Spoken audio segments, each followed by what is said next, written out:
Muito bem, graças a Deus, estamos de volta para mais um estudo bíblico aqui da Arca. E nessa série nós estamos estudando sobre as 7 igrejas do Apocalipse. Nós já começamos esse estudo, falamos das primeiras igrejas, né? No episódio anterior falamos a respeito da igreja de Pérgamo, mais especificamente sobre a cidade de Pérgamo. E hoje nós vamos falar sobre a carta à igreja de Pérgamo, né? Importante lembrar que no nosso estudo a gente divide a carta numa estrutura composta por 3 partes, onde na primeira parte a gente vê a identificação de Cristo, como que Cristo se apresenta para essa igreja. Na parte 2 da carta a gente percebe qual que é a situação da igreja, com seus pontos positivos e negativos, e no final a gente vê que há sempre uma promessa para o vencedor. Então essa é a forma que a gente olha cada uma dessas cartas, né, pensando aí nessa estrutura de 3 partes, né? Falando especificamente da igreja de Pérgamo, da carta à igreja que está lá em Apocalipse, no capítulo 2, versículos 12 até o 17, está aqui o texto dessa carta, né? A gente pode ler rapidamente, né? São 6 versículos. Diz o seguinte, o texto, né? Ao anjo da igreja em Pérgamo escreva: estas coisas diz aquele que tem espada afiada de 2 gumes.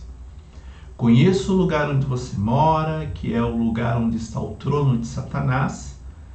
Sei que você conserva o meu nome e não negou a fé que tem em mim, mesmo nos dias de Antipas, minha testemunha, meu fiel, que foi morto na cidade de vocês, aí onde Satanás habita. Tenho, porém, contra você algumas coisas. Estão aí em seu meio os que sustentam a doutrina de Balaão, o qual ensinava Balaque a armar ciladas diante dos filhos de Israel para que comessem coisas sacrificadas aos ídolos e praticassem a prostituição. Além disso, estão também aí em seu meio os que seguem a doutrina dos nicolaítas. Portanto, arrependa-se, senão irei até aí sem demora e lutarei contra eles com a espada da minha boca.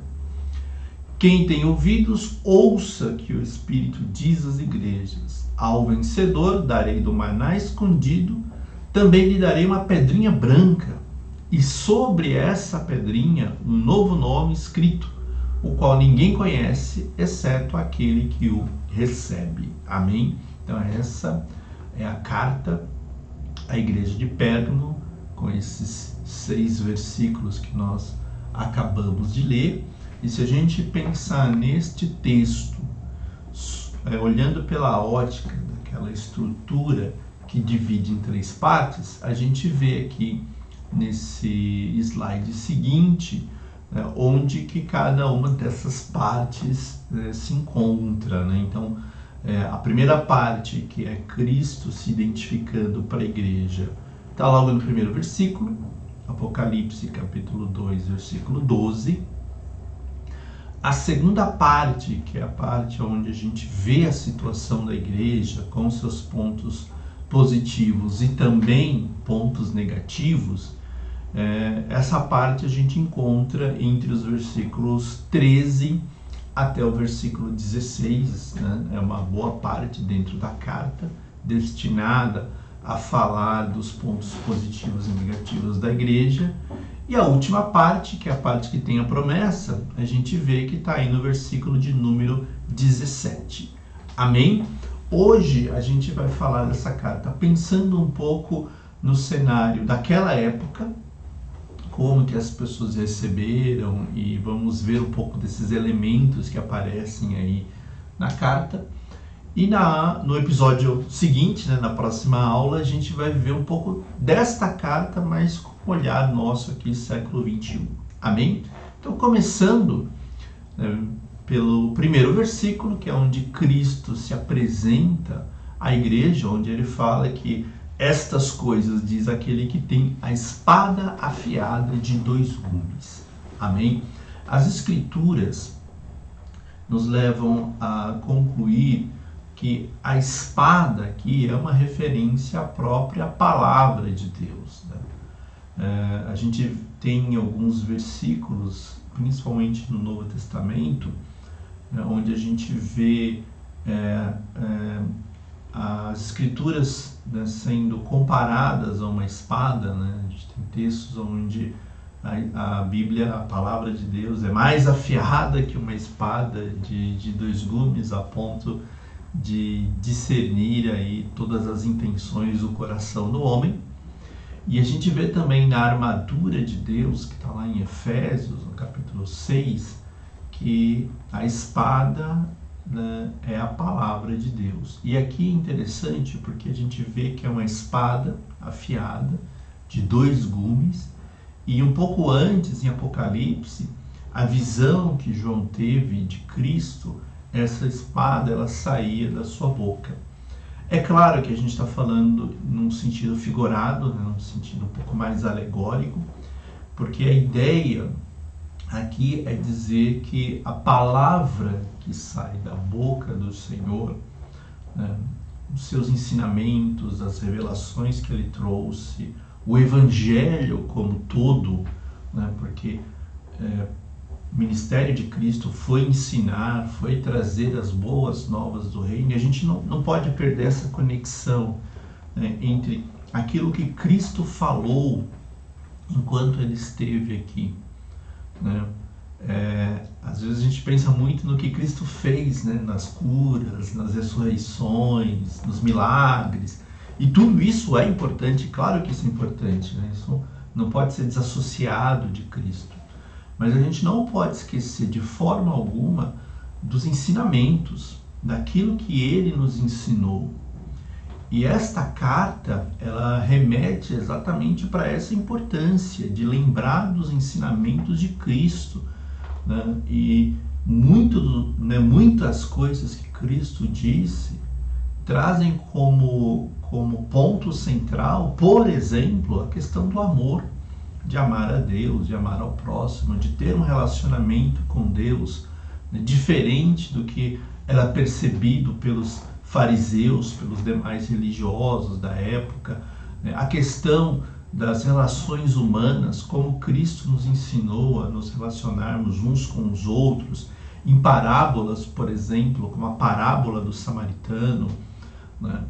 Ou dos exemplos que Cristo deu quando ele ensinou, por exemplo, a gente a orar, ou no sermão das bem-aventuranças. Então, estes ensinos, estes ensinamentos, eles são fundamentais para nós como cristãos, não apenas conhecer, mas também viver, mas também colocar isso em prática, para que a nossa relação não seja apenas baseada na teoria, né? no eu sei, mas também no eu vivo, no eu faço, né? Eu pratico aquilo que Cristo ensinou. Então isso é importantíssimo e ele se apresenta exatamente dessa forma. E por que traz esta conexão com os ensinamentos de Cristo, né?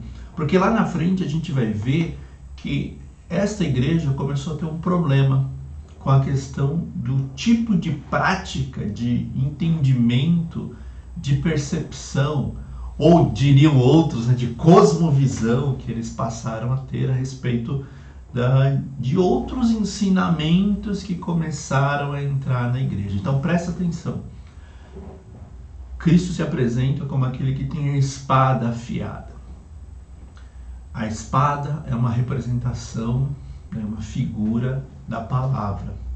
E a palavra, ela aponta para todas as lições que Cristo deixou enquanto ele esteve aqui nesse planeta, né, chamado Terra, que Deus nos deu, né? Então é importante a gente lembrar isso, importante ter isso em mente, né? Não só para aquela época, mas também para os nossos dias, mas para os nossos dias a gente vai falar um pouco lá na frente. Então a questão aqui era lembrar, olha, eu sou aquele que tem a espada afiada, né? Mas lembrem que a espada, que é a palavra, e lembre que a palavra tem a ver com as lições, com o evangelho que vocês receberam, com os ensinamentos que vocês receberam, com as revelações a respeito de uma relação verdadeira com Deus que vocês receberam. Então, esta é a apresentação. Continuando, a gente vê então os primeiros problemas, né, ou os primeiros fatos relacionados com aquela igreja. Aqui no versículo 13, né, Cristo abre essa fala falando que conhece o lugar onde você mora, e lembra que a gente viu na semana passada, no episódio anterior, que Pérgamo era um centro religioso, né, muito cercado de templos, de cultos, de práticas religiosas. E é curioso, porque Cristo fala, olha, eu sei o lugar onde você mora, que é o lugar onde está o trono de Satanás. Então, existia aí uma questão na cidade de Pérgamo, uma cidade idólatra, uma cidade que adorava inúmeros deuses, inclusive o imperador, independente se era da época, se era algum outro de outro período, de outra época, mas Pérgamo tinha também o objetivo, né, de adorar o imperador. A gente viu no episódio anterior que o imperador ele era um tipo de salvador, de Deus, né? Então, e aqui a ilustração aponta um pouco para isso, né?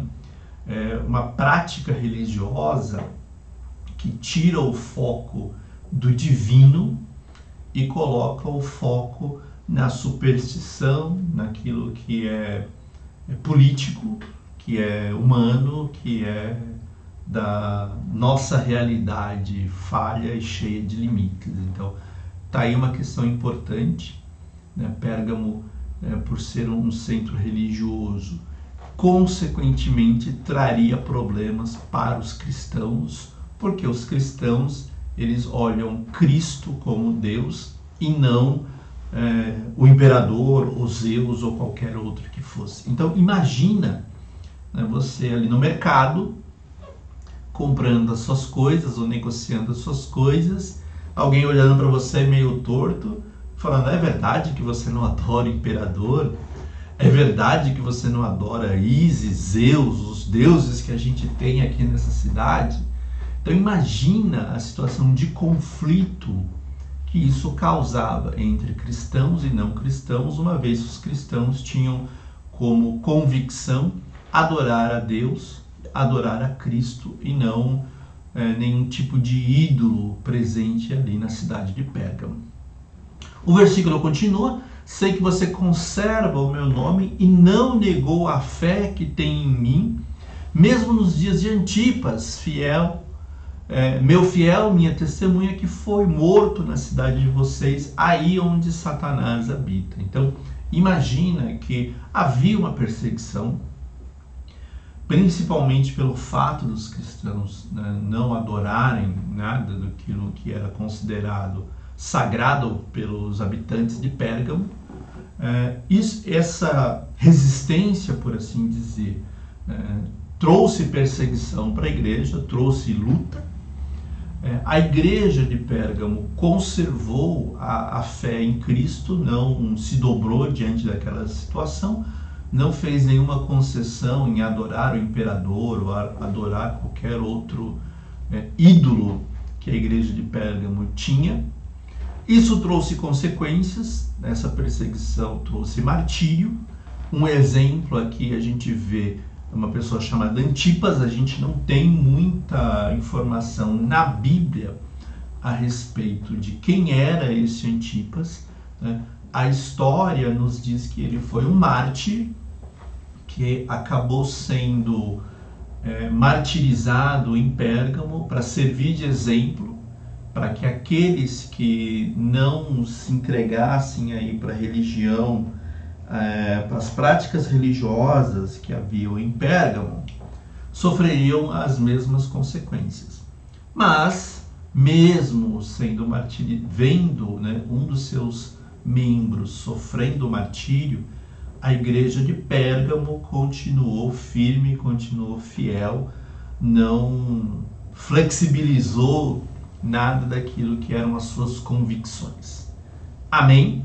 Porém, a história continua, né? A carta continua aqui no versículo de número 14. E aqui a gente vê Cristo falando um ponto negativo a respeito da igreja. Tinham dentro da igreja pessoas que sustentavam a doutrina de Balaão.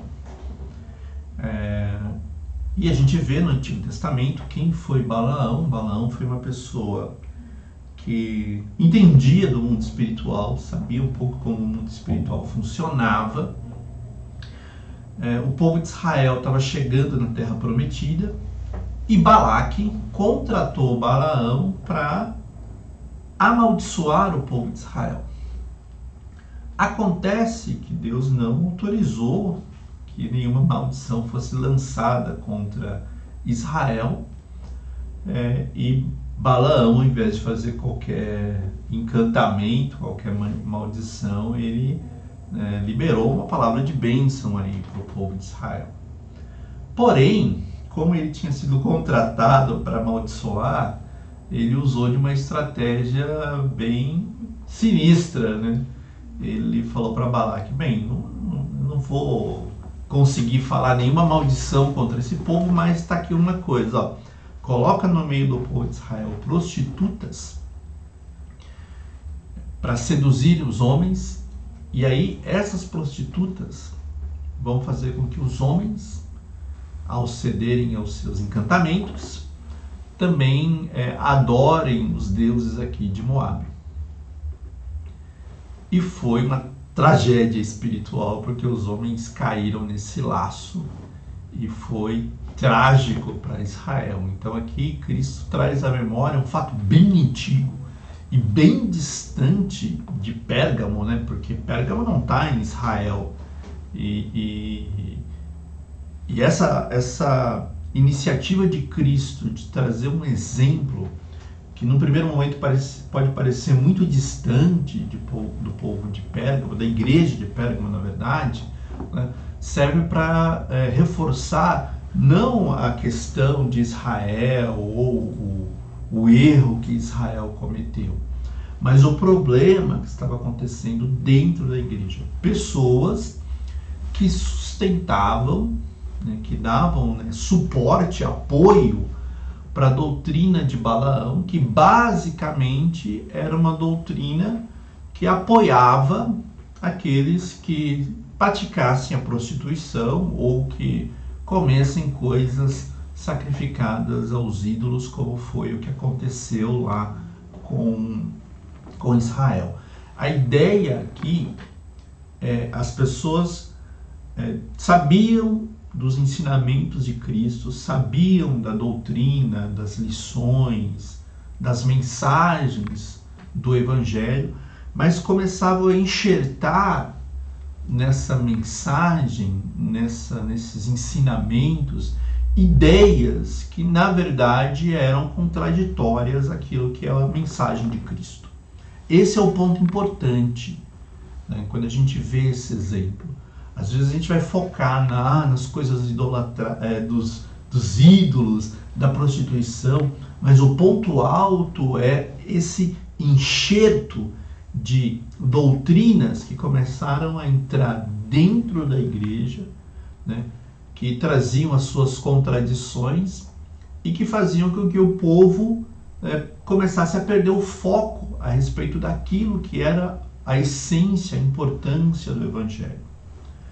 Balaão trouxe confusão para dentro de Israel e estas doutrinas também estavam confundindo o povo, porque eles certamente iam olhar para a mensagem do Evangelho, olhar para essas novas doutrinas e iam perceber que tinha alguma coisa estranha, né? Onde que estava a verdade, né?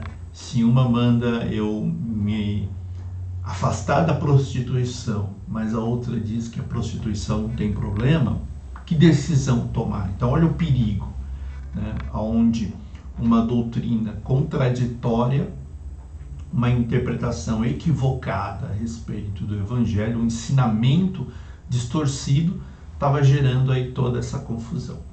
Mas não era só a questão das doutrinas de Balaão. O versículo 15 diz que, além disso, estão também aí em seu meio, os que seguem a doutrina dos nicolaítas. Então, de novo, um problema de doutrina. No versículo anterior, a gente viu o que? A doutrina de Balaão, que é essa doutrina que trouxe confusão, que trouxe contaminação para dentro de Israel. No caso de Balaão, né, com as prostitutas e com as coisas sacrificadas aos ídolos dos moabitas. Aqui a gente vê um outro tipo de doutrina, que é a doutrina dos nicolaítas. Também nas escrituras a gente não vê muita coisa a respeito desta doutrina dos nicolaítas, né? Pelo nome a gente entende que é uma referência a alguém chamado Nicolau. O único Nicolau que a gente tem nas escrituras era o Nicolau do grupo dos 7 diáconos da igreja, que foram formadas lá em Apocalipse. Não temos evidência para dizer que este diácono fundou uma escola que tinha aí como parâmetro essa doutrina dos nicolaítas, até porque Nicolau era um nome comum, então não dá para dizer. Fontes extra-bíblicas, né, aí na história da igreja, né, escritores, principalmente do século II, também do século III, dizem que este diácono Nicolau foi quem fundou aí a doutrina dos nicolaítas. Se foi, se não foi, a gente não sabe. O que a gente sabe é que essa doutrina também estava gerando, né, sérias distorções dentro da igreja. A doutrina dos nicolaítas basicamente era uma doutrina que permitia que o povo agisse de forma dissimulada, agisse contaminando, né, sem pureza, sem santidade, sem preocupação com as coisas desta vida, porque para eles, para essa doutrina dos nicolaítas, a carne vai sempre pecar, então pode pecar, que não tem problema nenhum, é dessa natureza pecar. O importante é você focar no espiritual, porque, né, seus pecados eles vão morrer quando você morrer, né? Só que os ensinamentos de Cristo, eles prezam por uma questão de santidade, de pureza, e não de você andar de forma dissimulada, praticando o pecado, porque é errado a gente achar que pecado é só coisa sexual, né? Pecado é ódio também, pecado é inveja, né, um monte de sentimentos horríveis que a gente acumula, que a gente alimenta. Tudo isso também é pecado, né? Não dá para achar que se você matar alguém, né, se você fizer aí só isso é pecado. Não, tem coisas que a gente faz que são graves e que não necessariamente matam as pessoas fisicamente, mas destroem emocionalmente, sentimentalmente. Isso é muito sério, isso também é pecado. Quando você persegue uma pessoa, quando você comete uma violência verbal, um tipo de assédio, um preconceito, uma discriminação, quando você destila ódio, quando você pratica essas maluquices todas, isso também é pecado. Só que os nicolaítas, eles imaginavam o seguinte: isso é do ser humano, então quando morrer, morre junto, não tem problema. Tem problema sim, porque Cristo nos ensinou a amar uns aos outros. Então a gente não pode ser conivente com as nossas velhas naturezas e continuar alimentando isso, porque nós fomos, né, chamados para sermos novas criaturas, e a gente tem que deixar essas coisas velhas para trás e tratar as pessoas como Cristo trataria, com amor, com respeito, com dignidade, longe dessas coisas ruins que a gente está muito habituado a ver e às vezes a vivenciar. Então nada disso é parte da doutrina de Cristo, e os nicolaítas achavam que isso não tinha problema nenhum, pode praticar, porque quando morrer, morre junto. Cuidado, né? Cuidado, porque não é bem assim que a banda toca, né? Não é bem assim que as coisas funcionam. No versículo 16, a gente vê aqui uma recomendação de Cristo. Olha, arrependa-se, né? Arrependimento vem de um termo grego que significa mudança de mente, né? Mudança de ponto de vista. Então, se você pensa desse jeito, muda essa forma de pensar. Se você acha que a doutrina de Balaão ou a doutrina dos nicolaítas normal, não tem problema nenhum, muda esse ponto de vista, muda essa forma de pensar. Então arrependa-se, porque senão ia ter consequências. E qual que é essa consequência? Lutar contra o Senhor com a espada que sai da boca dele, né? Isso é muito sério, porque aí seria uma coisa de desmascarar, né, todo esse equívoco, de mostrar o quanto que eles estavam equivocados e todo o mal que isso estava trazendo para eles e também para a igreja de uma forma geral. Então, a recomendação maior aqui é: se arrependa. Se arrependa, porque senão vai dar ruim. A gente vai ver que isso só está gerando destruição, né? E uma das coisas que Cristo quer é que a igreja seja saudável do ponto de vista espiritual e de nenhuma forma envolvida com esses equívocos doutrinários. Para terminar, a gente vê que existe uma promessa: ao vencedor darei do maná escondido, né? No Antigo Testamento, a gente tem uma parte da história de Israel onde eles caminharam pelo deserto se alimentando de maná. Aqui não parece ser o mesmo maná, e nem deveria ser. Não existe razão para ser o mesmo maná. Até porque ele diz aqui que é um maná escondido, é um maná que não tinha sido revelado ou dado a ninguém. Então está se falando aqui de um outro tipo de alimento, um outro tipo de provisão que não foi dado para ninguém ainda, porque está escondido.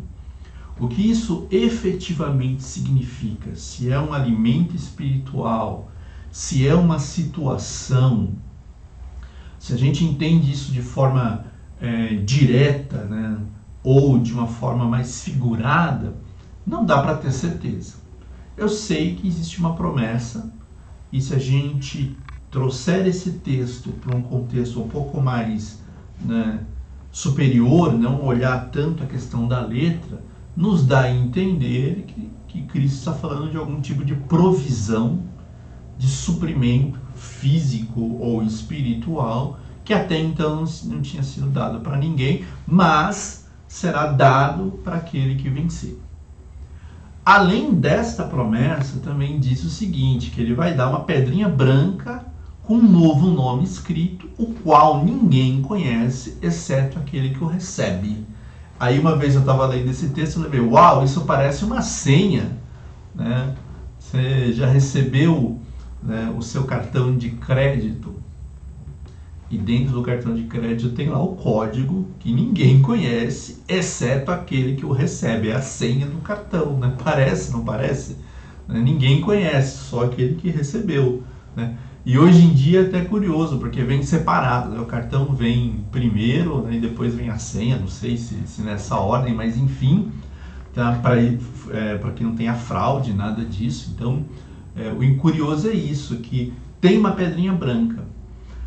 A questão da pedrinha branca, por si só, já é muito interessante, porque naquela época, quando uma pessoa era julgada, né, a pedrinha branca era um símbolo de que a pessoa seria absolvida, de que ela não seria considerada culpada pelo crime que estava sendo acusado, né?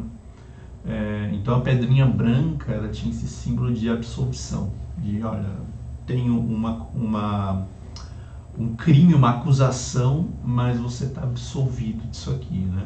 E isso é muito importante, porque os nossos pecados, eles nos condenam, eles servem como prova contra nós mesmos. Mas o fato é que Cristo Ele pagou o preço por toda a condenação que pesava contra a nossa vida. E a prova disso é que a gente é absolvido, que a gente está livre de toda essa condenação. Então, essa pedrinha branca, se ela é direta ou é uma figura de linguagem, o importante aqui é que ela aponta para uma realidade espiritual de que nenhuma condenação contra nós vai prevalecer. E eu acho interessante, né, saber que ela tem um novo nome que ninguém conhece, exceto aquele que o recebe. Isso nos leva a entender que mais do que absolvidos, Cristo nos dá uma nova identidade, uma nova forma de acesso, de conhecimento, de reconhecimento, de conexão com Ele. Tudo isso porque Ele pagou o preço que trouxe para nós essa nova realidade, essa nova condição. Mas isso a gente vai falar um pouco mais na próxima semana. Então, paramos por aqui, que Deus te abençoe. Na próxima aula a gente continua, se Deus quiser. Tchau, tchau.